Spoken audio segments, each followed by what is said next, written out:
Welcome back to American Agenda. I'm Katrina Zish. It's time now for The Other View.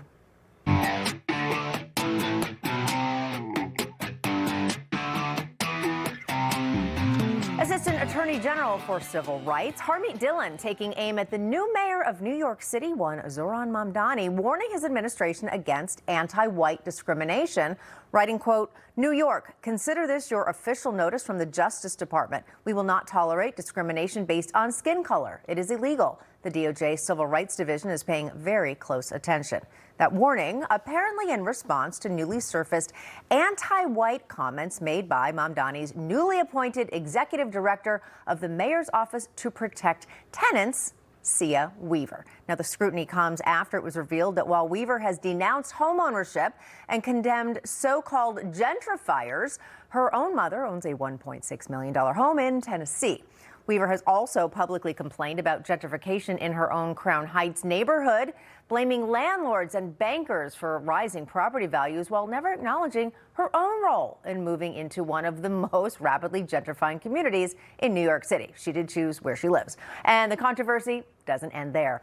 In a series of since deleted social media posts, Weaver didn't merely advocate for tenant protections. Instead, she urged followers to, quote, elect more communists. She wrote that, quote, private property, especially homeownership, is a weapon of white supremacy masquerading as wealth-building public policy.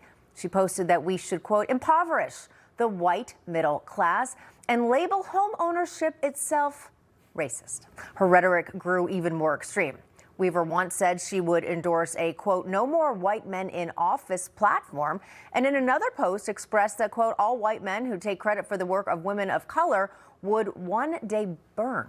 Mayor Mamdani is now defending Weaver, insisting her activist background qualifies her to protect tenants, apparently as long as they're not white.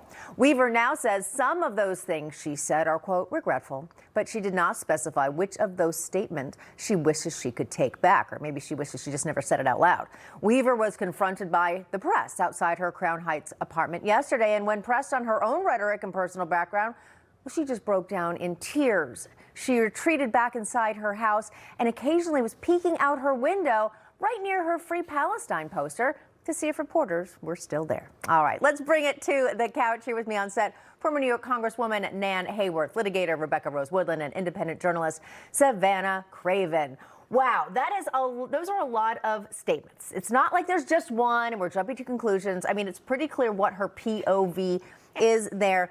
Nan, my question is, why would Mamdani then defend her? Because doesn't that just make him look bad?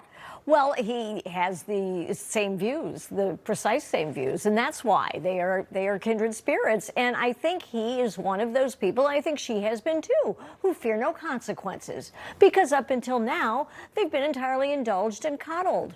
And that's why Cea Weaver is falling apart, because she's under scrutiny that she never was before. These two are accustomed to being, I'll say it, bullies.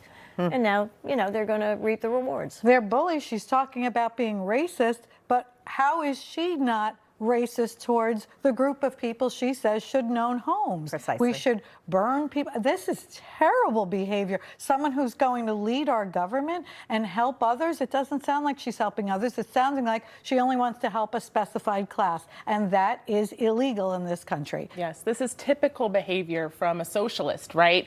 Rules for thee, but not for me. And New York, unfortunately, voted this in, and we are going to get a taste. We already are getting a taste of what communism is going to look like in America. And it's very disturbing. I think that's terrifying, especially when one of our posts was, elect more communists. We shouldn't have white men in government. This is she appears to be a white woman.